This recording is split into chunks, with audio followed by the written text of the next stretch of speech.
Ceará Global 2020, o futuro em 360 graus.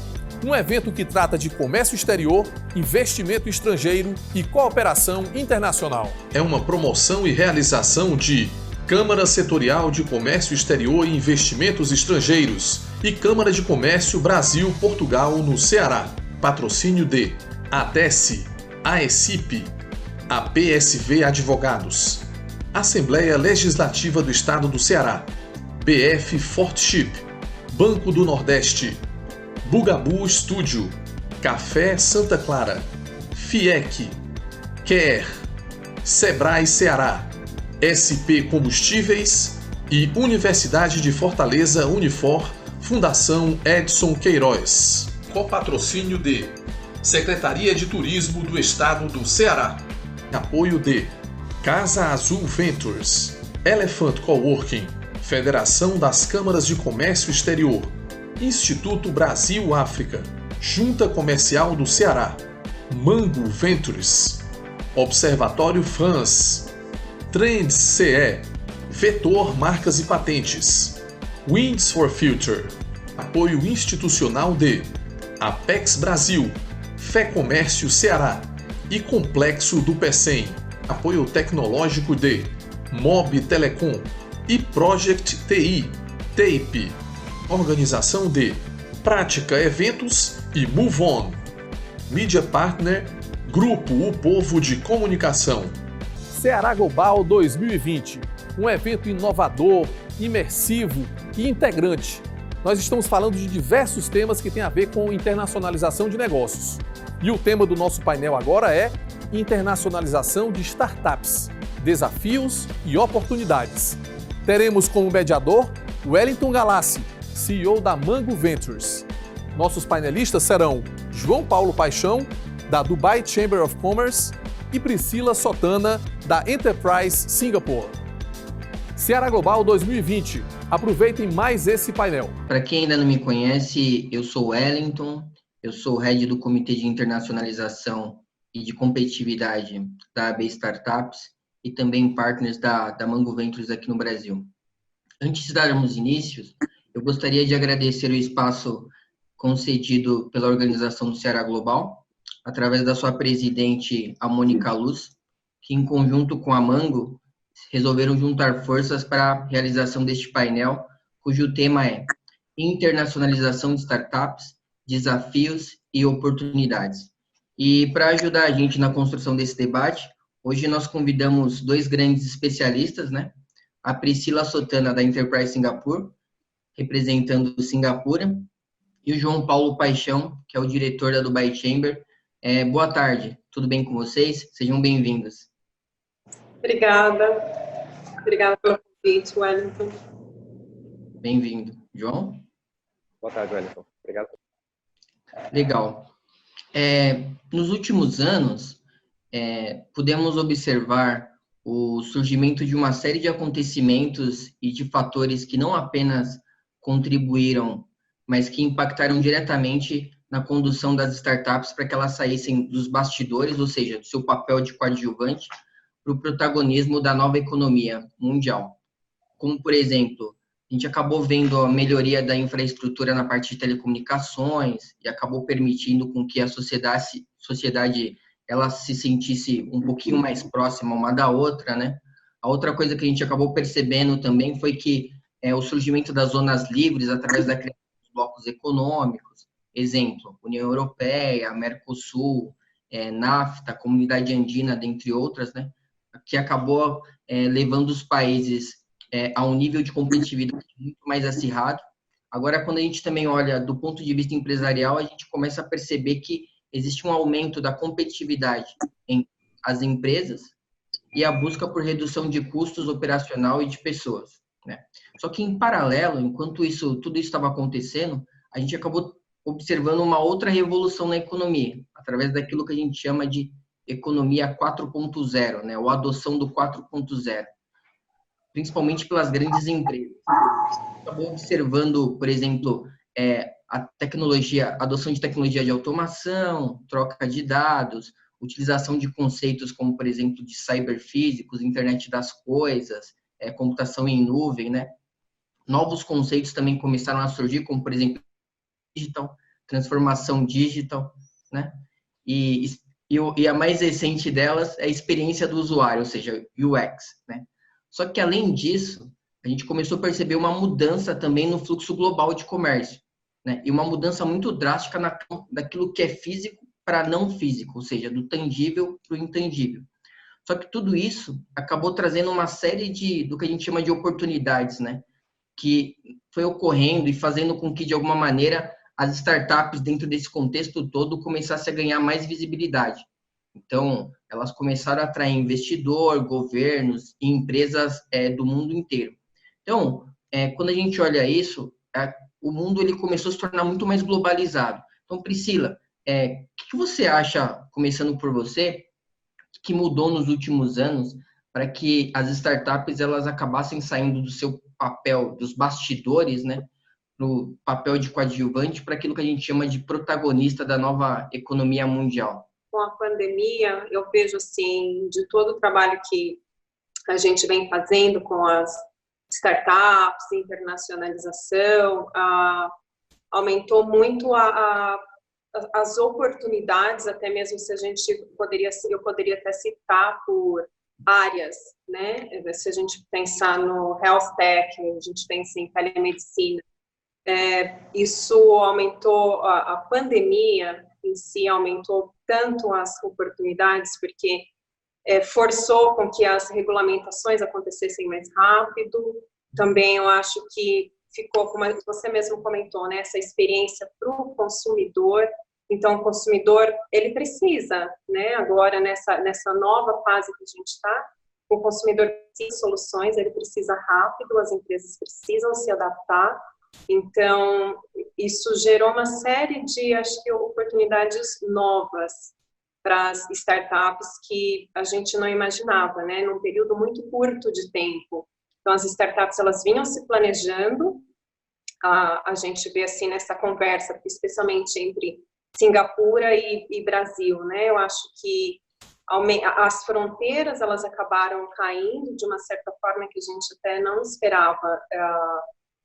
Tem uma disposição muito maior dos empreendedores agora para fazer negócios. Não sei se era mais ou menos isso que você me perguntou.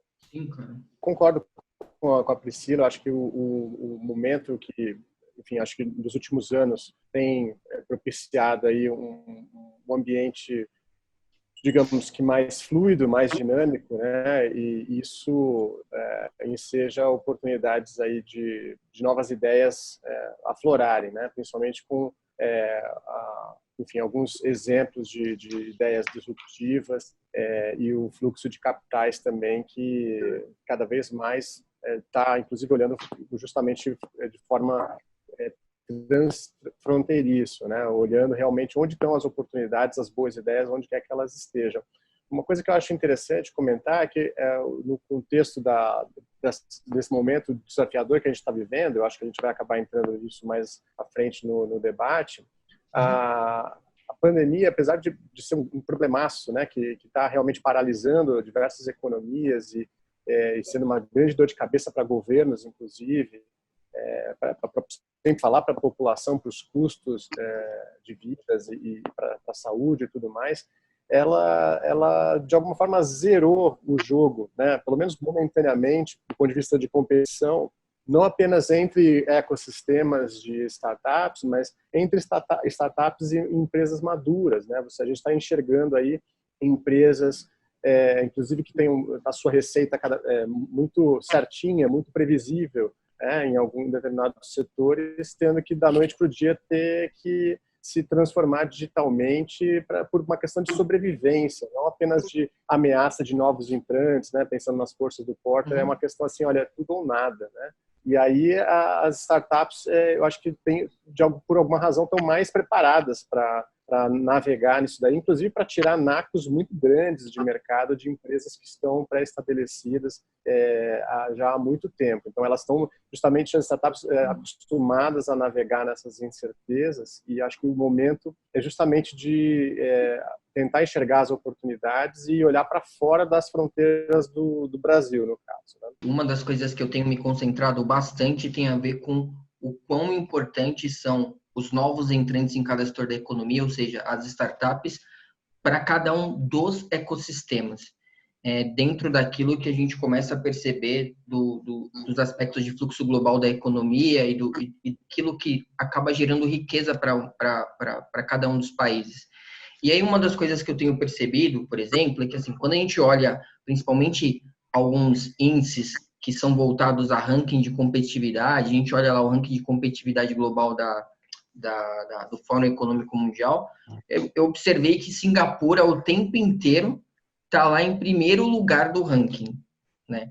E aí fomos olhar as informações relacionadas aos Emirados Árabes Unidos, né, da qual Dubai compõe, e está lá no 25º lugar do ranking de competitividade global. E isso daí é uma coisa muito interessante. Por quê? Porque quando você olha os dois ecossistemas, em termos geográficos, vocês são muito pequenos em comparado a outras nações, como, por exemplo, o Brasil, que é um país continente. E, assim, uma das coisas que eu acho que talvez seria muito bacana a gente entender, o que fez, em termos históricos, com que, por exemplo, países tão pequenos em termos geográficos como Singapura e como os Emirados Árabes, e aí falando especificamente de Dubai, se tornassem potências em termos de competitividade global. Vocês pudessem nos trazer um panorama do que era e como isso veio a acontecer, seria muito bacana. Vou começar com o João aqui, já que a gente começou com a Priscila, né? Eu acho que os Emirados, como uma ex-colônia britânica, teve vários vizinhos, inclusive, que eram colônias de outros países europeus e que tiveram trajetórias completamente diferentes. Então, eu acho que assim, a visão do Sheikh Zayed, quando fundou o país em 71, há poucas décadas, foi justamente essa. Falou assim, olha, tivemos a grande sorte de descobrir aqui um recurso natural que não estava disponível, que é o petróleo. Antes disso era uma vila de pescadores de pérolas, né? E um entreposto comercial aí de séculos entre o Oriente e o Ocidente. Só que o que a gente vai fazer com isso? A partir dali, por exemplo, quando eles decidiram criar o porto de Jebel Ali, ainda na década de 70, né, ficou pronto na década de 80 e 90, era um meio do nada. Quer dizer, assim, qualquer um poderia apostar que era loucura, não tinha demanda para isso. Pelo contrário, eles criaram uma estrutura de oferta, investindo pesadamente, né, a questão do petróleo, né, nessa infraestrutura, e com isso os países perceberam que era um entreposto logístico que fazia muito sentido para você consolidar cargas e redistribuir para a região, né? Pensando que a população lá ainda é diminuta, né? Os Emirados não chegam a 10 milhões de pessoas, Dubai não chega a 3, mas está ali há muito pouco tempo, né? Em termos de rotas marítimas e hoje em dia de rotas aéreas, de praticamente 2 bilhões de pessoas ali no entorno, com um perfil de hub, né, que foi aproveitado da mesma forma como Singapura também acabou se desenvolvendo nessa direção. Eu acho que foi um pouco dessa sorte de ter lideranças com uma visão, obviamente um sistema político que também ajuda na questão da velocidade, né, das decisões. Eu acho que as nossas lideranças lá em Dubai sempre falam que um peixe pequeno, para sobreviver no oceano, ele tem que ser muito rápido, né? Ele tem que nadar muito rápido, então ele tem que errar muito rápido, ele tem que construir e criar metas. Então, eu acho que quando você fala aí dos rankings de ambiente de negócios, tem um pouco a ver com essa história, com essa trajetória, né? A gente viu governantes, né, as gerações que se seguiram, pegando as boas práticas do setor privado e boas práticas internacionais, ou seja, você é pequeno, então você precisa olhar para o teu entorno, você precisa ver onde que estão as melhores práticas. A gente fala de frameworks, né, para as startups, o governo incorporou isso. E aí, a partir dali, você vai concatenando diversos projetos envolvendo o setor privado, envolvendo a população, atraindo capital, né, deixando o capital fluir com carga tributária baixa, com informação fluindo, ensinando todo mundo a falar inglês, atraindo as principais universidades internacionais para lá, criando uma estrutura de turismo, e aí sim você começou a gerar, você não tem população local, mas você começou a gerar fluxo de turistas, que hoje chega, antes da pandemia, 16 milhões de pessoas, conseguiu atrair a Expo 2020, que ia acontecer esse ano, vai acontecer ano que vem, e deve receber 25 milhões de pessoas. Então, é um pouco dessa visão, sorte por conta dos recursos naturais que são finitos, vão acabar. Dubai não tem nem 2% do seu PIB de petróleo, porque já realmente migrou a sua economia para serviços. E conexões internacionais. Eu acho que assim, se a comunidade internacional de países não olhasse para os Emirados como um ponto nevrálgico estratégico, eu acho que o país não tinha se desenvolvido como se desenvolveu. E no seu caso, Priscila, quando a gente olha para Singapura, o que que você como representante ali do governo de Singapura aqui no Brasil, mas como brasileira, qual é a diferença que você vê que fez com que Singapura o tempo inteiro esteja no ranking de competitividade, assim como uma nação extremamente próspera, né? Como brasileira, né? Singapura tem uma história que assim na verdade incrível, e ela é fruto da visão de um homem, né, que foi o primeiro-ministro Lee Kuan Yew, que assumiu o país nos anos 59. E ele tinha como meta, né, criar bons empregos para a população e também investir muito em educação. Então, criar bons profissionais para bons empregos. Mas, fora isso, ele fez também, Singapura tem uma história parecida com Dubai, ela foi uma colônia britânica também. É um porto, é o maior porto do mundo hoje, né, ainda. E essa importância que Singapura tem ali no Sudeste Asiático também, eles se beneficiaram muito disso, eles usaram e usam muito bem isso, né, sendo Singapura hoje como uma porta de entrada para toda, né, Sudeste Asiático e Ásia em si também. Então, claro, sendo assim maioria, né, da população de origem chinesa, onde todas essas línguas são oficiais, né, malaio, indiano, mas o inglês é a língua que impera, e acho que isso foi fundamental também para eles poderem constituir negócios, e continuam sendo uma comunidade totalmente cosmopolita, né? Então, trabalhar no regime tributário foi muito importante para Singapura também, para atrair as multinacionais para o país. Muitos benefícios fiscais também, então foi um trabalho intenso do governo para atrair essas multinacionais para Singapura e realmente criar um fluxo de negócios, né? Tanto que hoje, como eu acabei de falar, o maior porto do mundo, e tem um investimento, hoje existe uma visão também para trabalhar com as startups e inovação, muito importante. Tem o evento mais importante de Singapura, que vai acontecer agora em dezembro também, que é o SWITCH, que é o Singapore Week of Innovation and Technology. Okay. Atrai como de 120, 130 países diferentes competindo com as startups, atraindo os VCs internacionais e as multinacionais também. Então, do meu ponto, eu sei que a gente tem tempo, né? Mas do meu ponto de vista, acho que assim, essa visão que perdurou, né? Assim, por gerações, em 2 gerações eles conseguiram transformar o país com a visão de um só homem que alinhou realmente, ele, vamos dizer assim, profissionalizou totalmente o sistema público de trabalho. Então, basicamente isso. O João falou de framework, falou de infraestrutura, falou de que, de alguma maneira, as pessoas que estavam liderando aquele país e aquele ambiente entenderam que eles deveriam se reinventar, trabalhando com modelos com modelos ágeis, né, sendo mais rápidos e saindo daquilo que era o sistema tradicional da economia, porque aquilo de alguma maneira tinha a ver com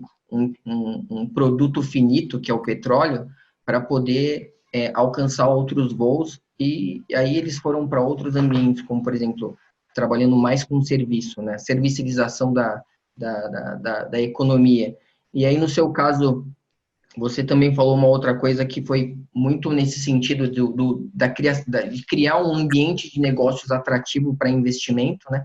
E isso são duas coisas que, para mim, eu achei muito importante. Só que e além disso, o que eu achei bacana é que, assim, quando a gente olha tanto para Singapura quanto para Dubai, os dois ecossistemas entenderam que eles, por serem nações ou ambientes pequenos em termos geográficos, eles poderiam sim se aproveitar daquele ambiente regulatório em termos de infraestrutura para poder ser uma ponte para você acessar aqueles mercados da qual eles fazem parte. Por exemplo, Dubai, o norte da África ali, o Oriente Médio, se eu estiver errado, né, João? E Singapura, como a Priscila falou, o Sudeste Asiático e a Ásia.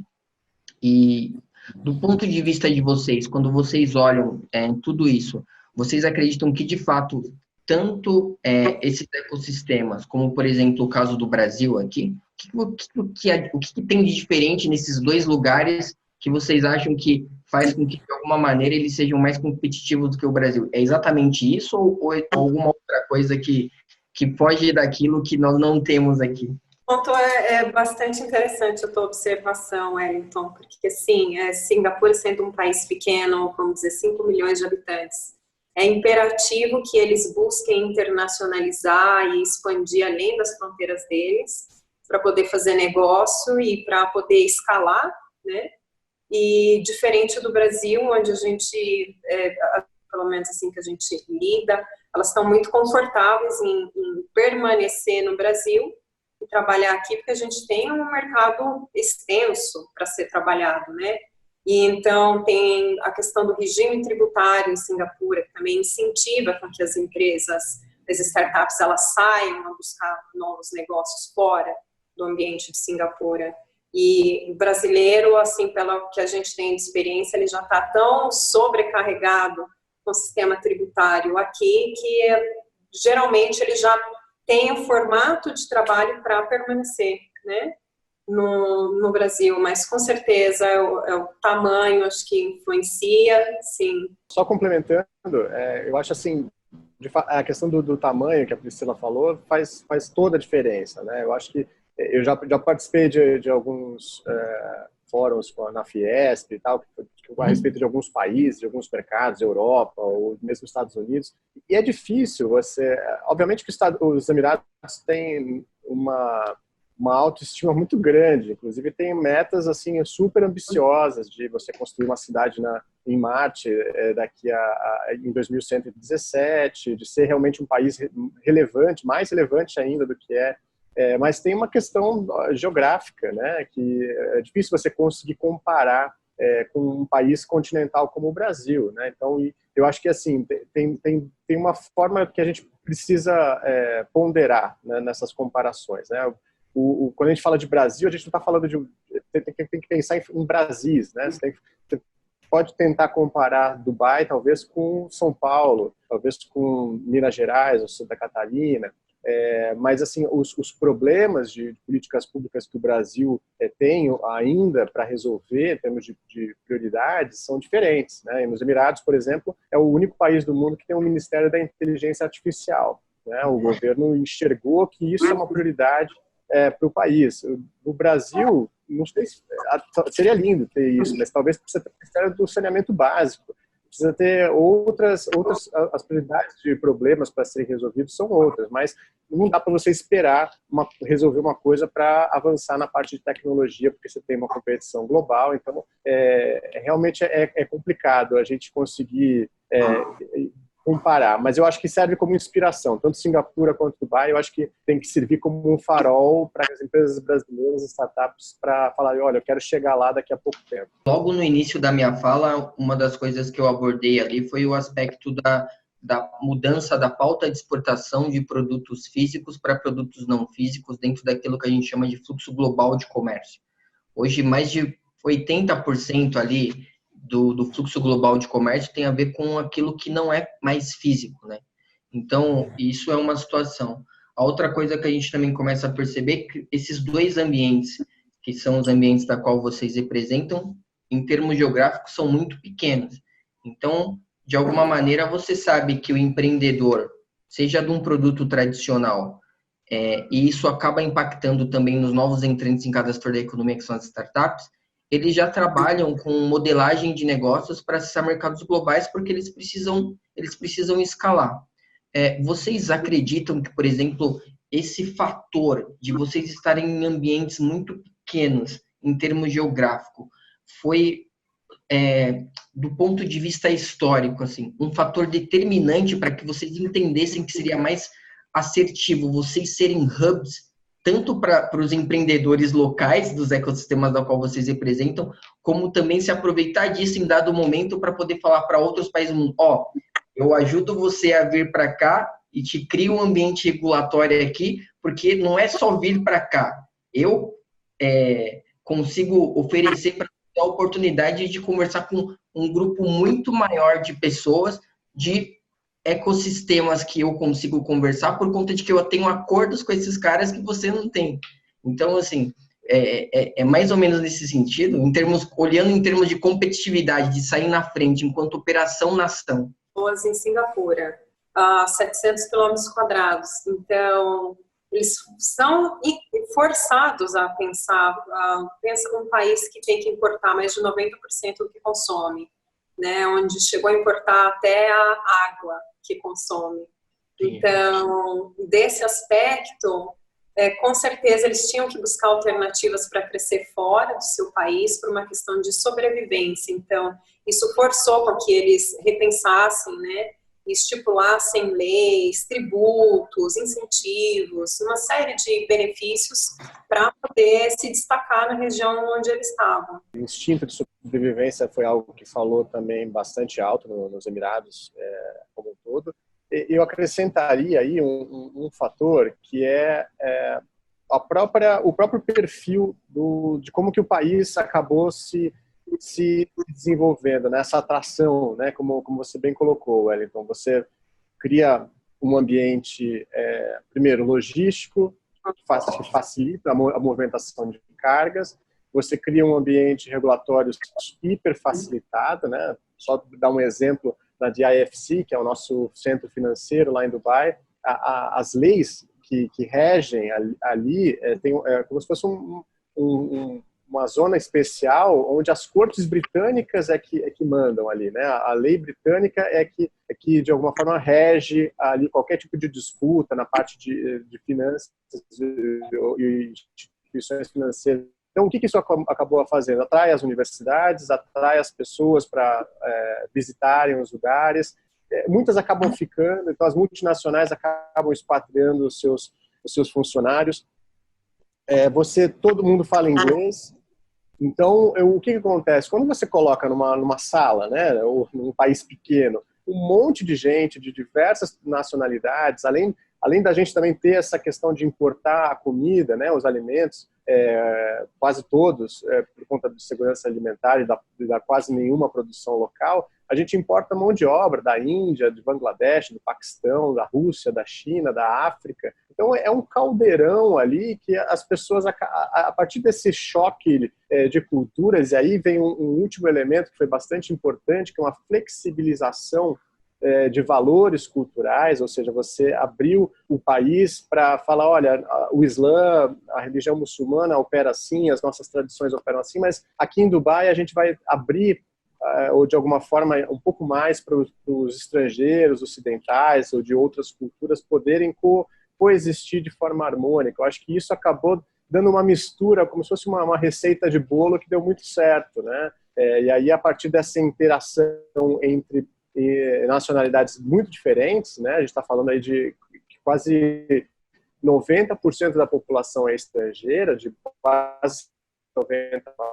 Você acaba dando ideias inovadoras, as empresas acabam usando ali como um laboratório que, bom, se deu certo ali, tem um potencial para ser replicado e sempre pensando, como você bem colocou, Wellington, na exportação de produtos e serviços atrelados, né? Agora com essa questão da pandemia, todo mundo vendo seus mercados domésticos encolherem da noite para o dia, tendo que enxergar a exportação eu acho que as empresas brasileiras, startups, precisam acordar e aproveitar essa estrutura que está aí à disposição, tanto em Singapura, em Dubai e em outros hubs. Quando vocês me falam tudo isso, da operação país, né, em termos de infraestrutura, em termos de inteligência, de tudo aquilo que as pessoas que estão liderando o país estão observando em termos de melhorar o seu ambiente regulatório, a parte de infraestrutura para poder atrair mais investimentos e para poder, de alguma maneira,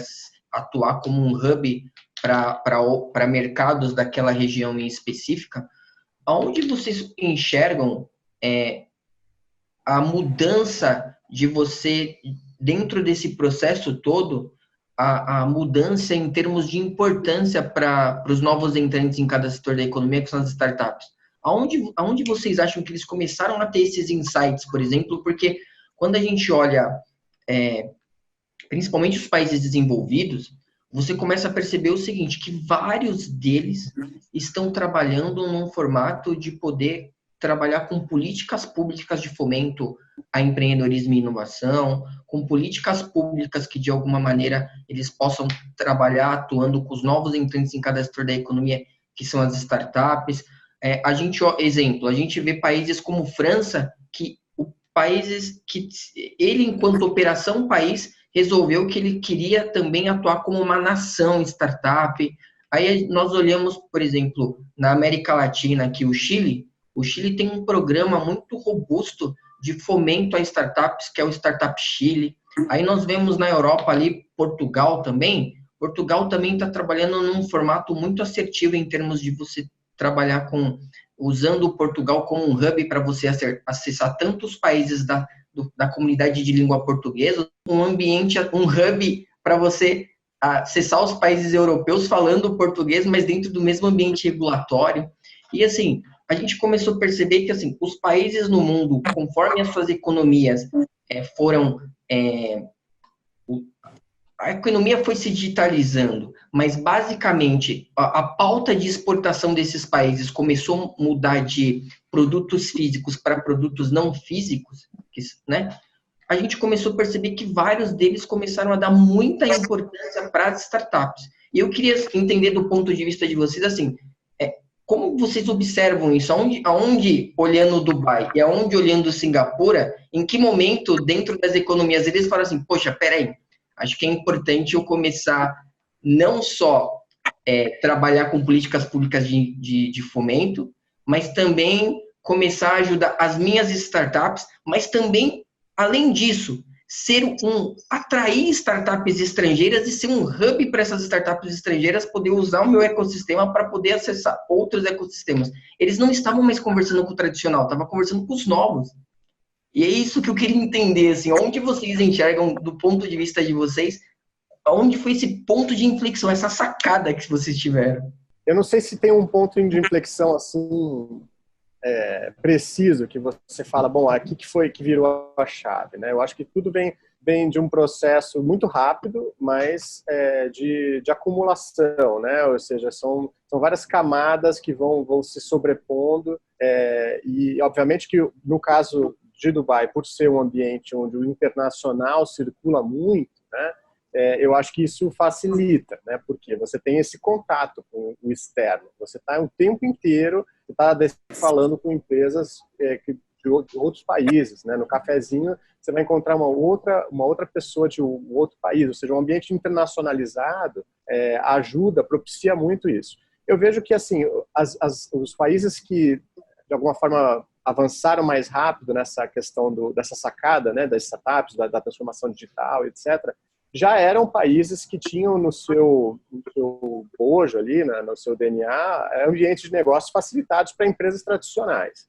Eu acho que a partir dali você fala, bom, eu já sou avançado no negócio tradicional. Agora você está enxergando movimentos de disrupção acontecendo em outros países e esse contato internacional enseja também que algumas coisas surjam naquele teu ecossistema. No caso de Dubai, a gente teve o Souk.com, por exemplo, que foi comprado pela Amazon há poucos anos por um valor astronômico. A gente teve o Careem, que foi um concorrente direto ali, brigando cabeça a cabeça com o Uber, né, aqui nos Emirados, que também foi comprado agora pelo Uber.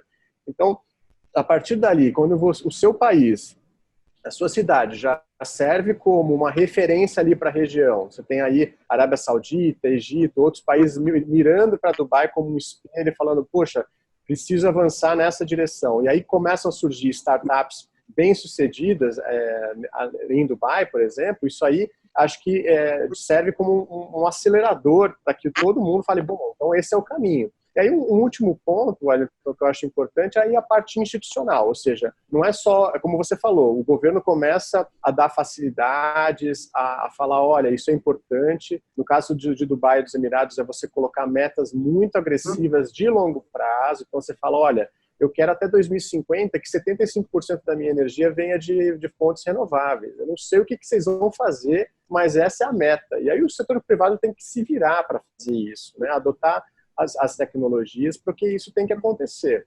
Mesma coisa em relação a veículos autônomos. Até 2030, os veículos autônomos, tanto aéreos quanto rodoviários, né, vão estar funcionando, né? Impressão 3D. Então, você vai colocando metas e as instituições vão ajudando. No caso do Dubai Chamber, a gente tem o Dubai Startup Hub, que faz uma série de programas para colocar o setor privado, instituições financeiras em contato com startups, tanto lá em Dubai quanto no exterior, e também fazer a informação fluir. Isso é uma coisa, Wellington, que eu acho que é importante para as instituições brasileiras aqui atentarem, fazer parcerias de cooperação internacional para que a informação flua, né, para o público brasileiro e vice-versa. Porque a partir dessa interação, muita coisa acontece. Priscila? De forma semelhante também, Singapura começou a buscar...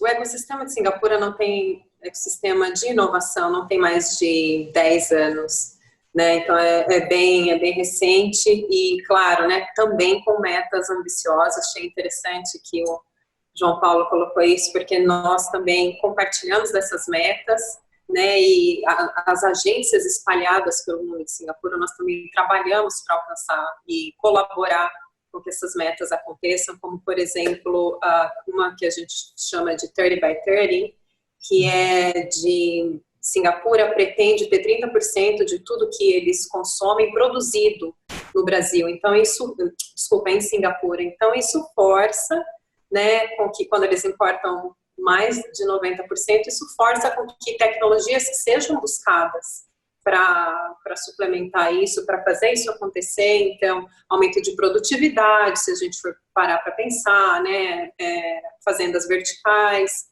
Então, tudo isso, essas metas ambiciosas fazem com que o país tenha que olhar para a tecnologia e começar a facilitar, né? Nesse caso, por exemplo, Singapura também, ele começa a facilitar com que empresas, por exemplo, startups brasileiras, o Brasil é reconhecido como um país, né, líder no setor agro, como um país que realmente aumentou a sua produtividade de forma exponencial, como nenhum outro país fez isso. Então, existem benefícios para as empresas daqui do Brasil irem para lá e colaborarem com esses tipos de metas, por exemplo, né? Então, acho que isso é muito da visão do governo de Singapura também.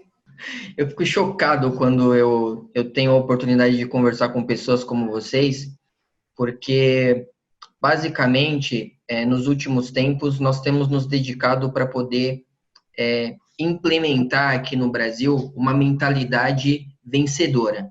E o que eu chamo de uma mentalidade vencedora?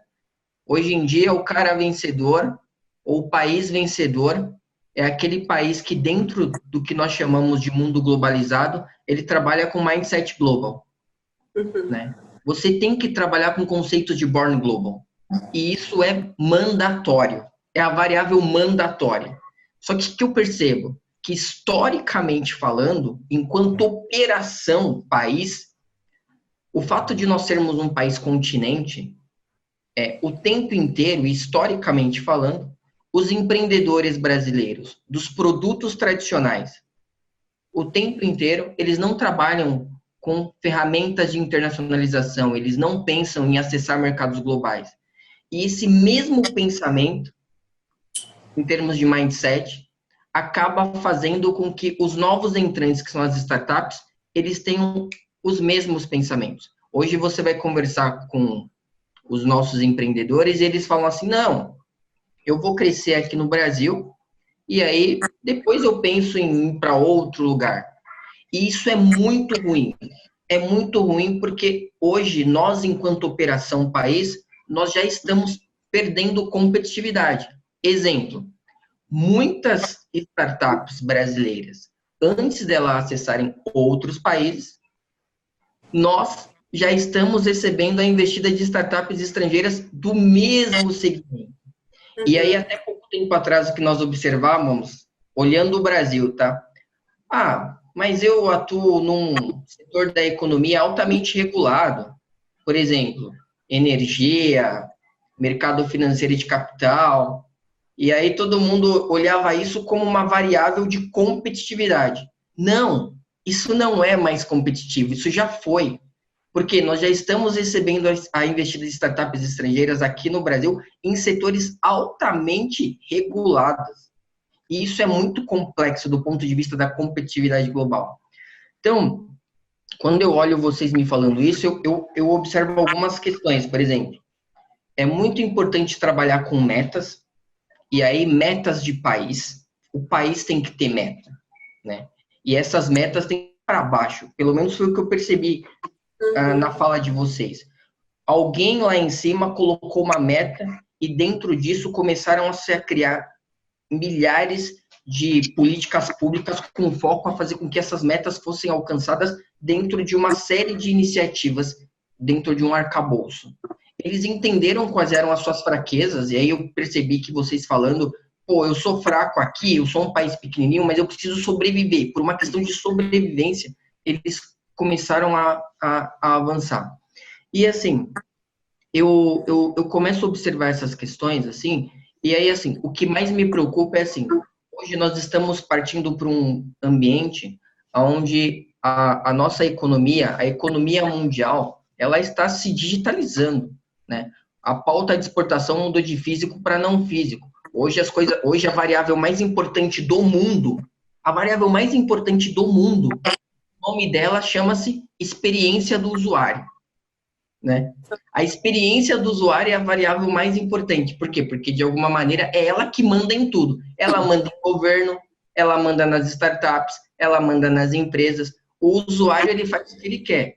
Então, isso é muito importante. Por exemplo, eu olho para os países da qual vocês representam, os ecossistemas, eu percebo que o fato de vocês serem muito mais digitalizados faz com que, de alguma maneira, vocês consigam atrair muito mais investimento, porque, de certa maneira, vocês são muito mais ágeis em termos de infraestrutura do que países que não são digitalizados. Porque vocês conseguem trabalhar com o que a gente chama de desburocratização de várias questões.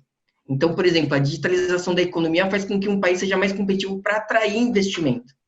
Então, são coisas que eu acabo observando assim e que acaba me deixando um pouco chocado quando eu olho pro nosso ecossistema. Dentro desse mesmo contexto, assim, eu até gostaria de que vocês me dissessem uma coisa que a gente acaba vendo aqui no Brasil e que eu percebo que também é um fator de competitividade no ambiente da qual vocês representam, só aqueles clusters e aquelas áreas que, de alguma maneira, são chamadas de zonas especiais, né? Aqui no Brasil, nós temos uma zona especial, eu sempre falo isso, que é a ZPE, Zona de Processamento de Exportação. E, por coincidência, a única zona de processamento de exportação em funcionamento é uma do estado do Ceará, chamada Complexo do Pecém. É a única. Só que no caso de vocês têm várias zonas. E isso também, dentro do ponto de vista de arcabouço de doing business e de ambiente regulatório e de infraestrutura, isso também se tornou uma grande ferramenta de atração de empresas estrangeiras e uma ferramenta de competitividade. Então, eu queria até que vocês falassem um pouquinho sobre isso, o quanto esses ambientes são importantes em termos de atração de investimento para os ambientes de vocês. Dubai virou esse entreposto logístico de distribuição por conta não só do porto de Jebel Ali, que tem uma zona franca, né, a Jafsa, mas as outras são 28 zonas francas lá operando lá em Dubai, com regras específicas, né, como se fossem clusters onde as empresas de um determinado segmento têm algumas facilidades para se instalar ali, né? Então, você tem desde um pouco do conceito que hoje a gente vê dos coworkings, né? Que a gente tem aí no país inteiro. É isso, você tentar atrair empresas de um determinado setor para que elas aproveitem das sinergias, inclusive geográficas ali, né, de estarem dividindo o mesmo espaço, estarem próximas a determinados centros de consumo, tanto local ali quanto internacional. Isso aí realmente foi um ponto de vantagem competitiva fundamental para Dubai. E aí, pegando um ponto do gancho com o que você falou anteriormente, eu acho que no caso do Ceará, estava olhando os dados aqui recentemente, nesse primeiro semestre de 2020, em plena crise, as exportações de melão do Ceará aumentaram 4 vezes para os Emirados, comparado com o mesmo semestre do ano passado. Então, quer dizer, existem oportunidades. Obviamente que vários setores perderam, estão enfrentando dificuldades, mas principalmente quando o setor privado tem uma ajuda, um empurrão dos seus respectivos governos, aí pode ser um governo local, uma prefeitura, ou um governo estadual, a coisa deslancha muito mais, né? Então, o fato por exemplo, do estado do Ceará ter uma zona de processamento de exportação como o PCM, né, que é a mais avançada no Brasil, que tem que realmente sair fazendo acordos de cooperação com outras zonas francas para entender como é que funciona o modelo, tentar criar parcerias para atrair empresas de lá e levar empresas do Ceará para esses lugares. Eu acho que esse é o caminho, né? Agora, há poucas semanas, eu vi uma notícia, fiquei muito feliz com um investimento de Abu Dhabi, né, que é emirático também, na cidade de Varginha e dos arredores ali em Minas Gerais, né, para justamente ajudar a região ali a se tornar smart cities, né, ou seja, cidades inteligentes. Então, quer dizer, o que aconteceu? O governo estadual, junto com parcerias nos governos locais, foi atrás, envolveu o embaixador do Brasil lá em Abu Dhabi, falou com os fundos e conseguiu fechar um negócio que vai transformar ali o sul de Minas, talvez num polo de inovação daqui a muito pouco tempo. Então, o governo do Ceará e outros estados aqui da região, acho que tem que seguir esse caminho, né, e aproveitar as instituições que estão querendo facilitar isso, né, principalmente as que têm presença aqui no Brasil, como nós, a Enterprise Singapore e tantas outras. Eu acho surpreendente, eu vi essa notícia, e eu achei surpreendente quando eu vi. Você, agora, olhando tudo isso que vocês falaram, e aí olhando, por exemplo, ambiente regulatório, olhando tudo aquilo que os países e os ecossistemas da qual vocês representam, de alguma maneira, eles têm feito em termos históricos, em termos de infraestrutura, tanto para os setores tradicionais, quanto agora com políticas públicas de inovação e de incentivo para os novos entrantes que são as startups. O que vocês observam, aí olhando startup, tá? O que vocês observam a nível mais amplo de ecossistemas, o que vocês representam, mas da visão e da expertise de vocês enquanto profissionais que diferencia a startup estrangeira de uma startup brasileira? Quais são os fatores que você acha que, peraí, isso daqui o Brasil não tem, a startup brasileira não tem, isso daqui a startup estrangeira está voando luz, e aí quando você pega uma startup estrangeira com uma startup brasileira que de alguma forma eles atuam no mesmo setor da economia, se o investidor tiver que escolher, ou o país que estiver participando de um programa de captação daquela startup, daquele segmento, tiver que escolher, vai escolher a estrangeira em detrimento da brasileira. Eu vejo as startups brasileiras muito bem preparadas para competir internacionalmente, tanto assim em termos profissionais, capacitados, em termos de solução, para competir. O que às vezes a gente vê é que só às vezes não estão, eu vejo, né, não estão dentro desse formato de empresa globalizada para internacionalizar. E vejo muito assim que as startups nacionais, elas não têm o mesmo acesso a capital que uma startup internacional tem. Né? O nosso ecossistema aqui de VCs é diferente de um ecossistema de VCs em Singapura.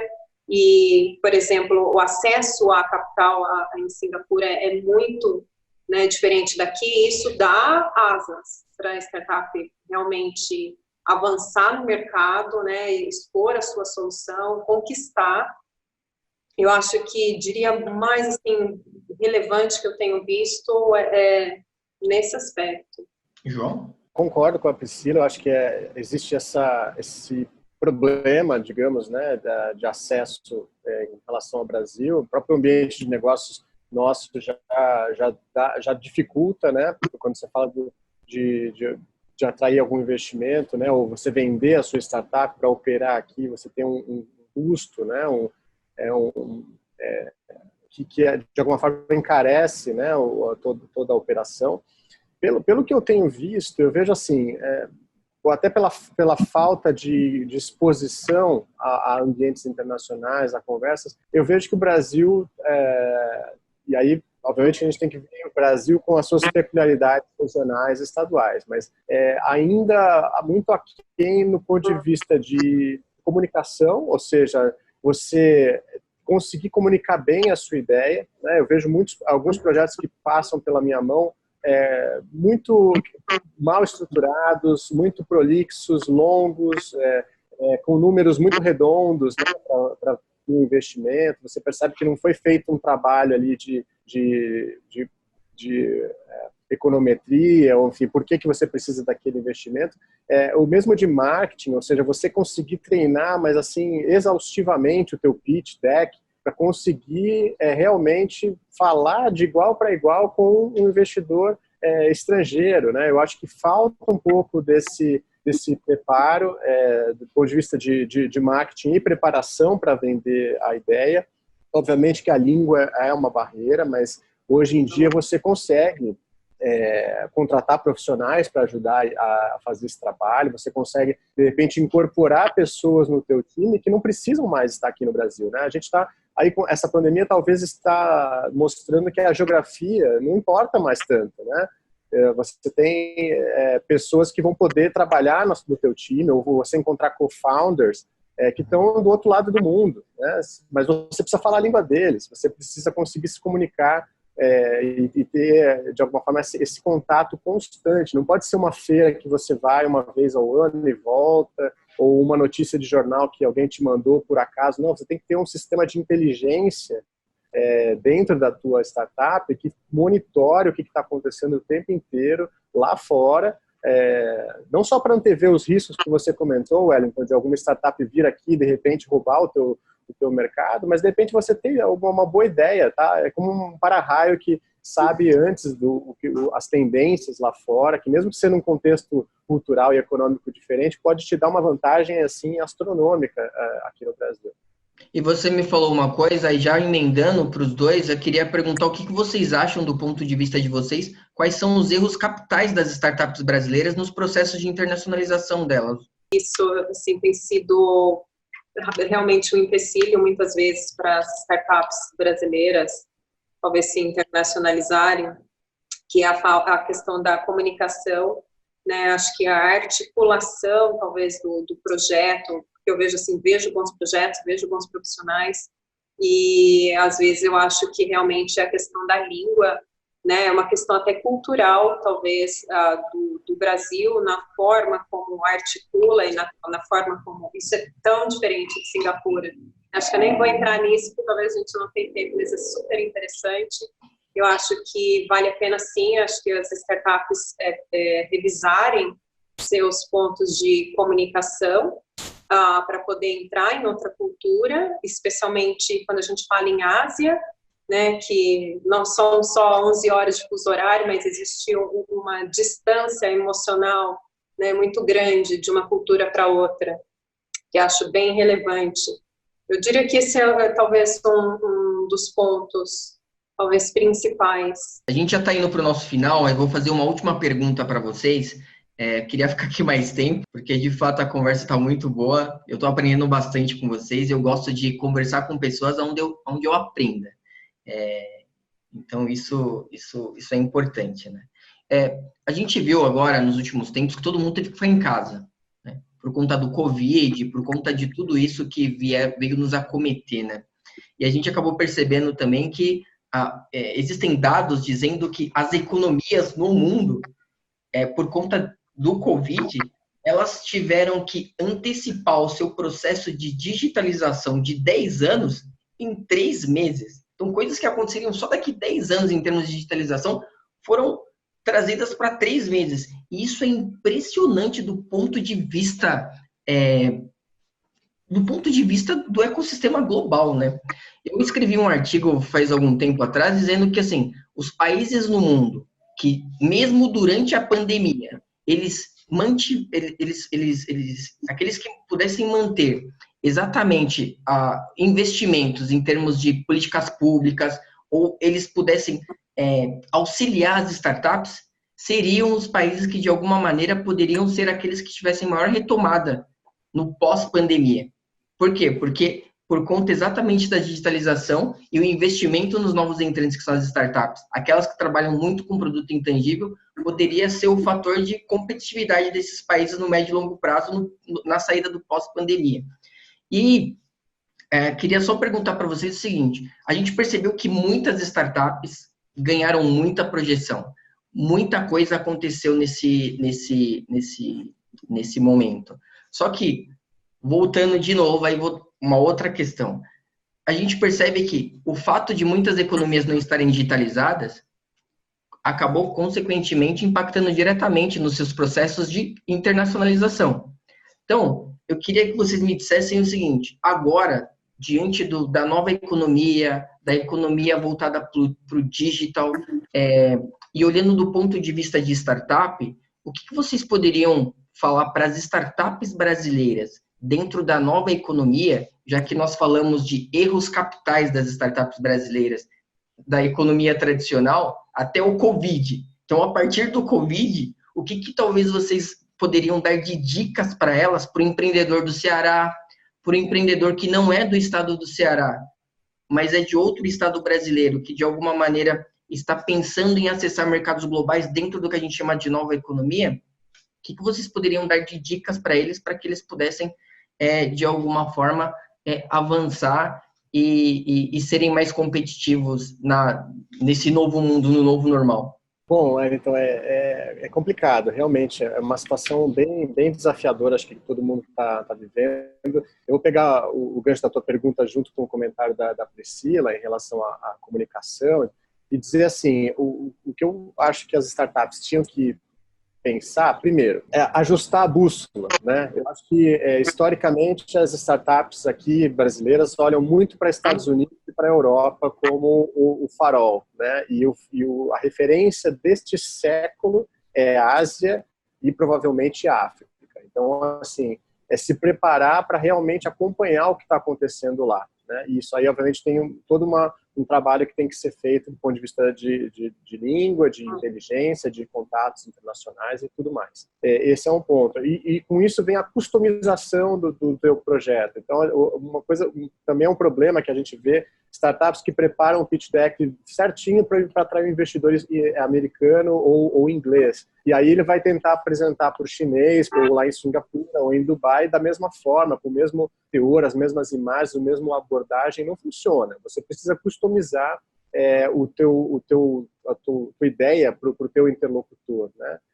E eu acho que assim, a transformação digital, esse problema que ensejou a transformação digital, oferece uma oportunidade única, né, que a gente espera que tenha vindo para ficar. Você tem restaurantes aqui em São Paulo, por exemplo, maravilhosos, estrelados, caríssimos, que não estão as moscas, né? E o que acontece? Eles tiveram que migrar correndo para plataformas como o iFood, Rappi e tantas outras, e agora você está surgindo aí uma nova frente chamada de Ghost Kitchens, né, ou Dark Kitchens, que você conseguir você tem a tua marca, né? O teu restaurante é a marca que você conseguiu construir, mas onde ela vai ser feita, como é que ela vai ser entregue, quem vão ser os chefs? Você tem algumas startups, inclusive em Dubai, que conseguem agora conectar chefs e restaurantes, né? Para fazer como a gig economy, né? Você conseguir criar pratos e fazer coisas hiper customizadas para os clientes. Então, realmente mudou de uma tal forma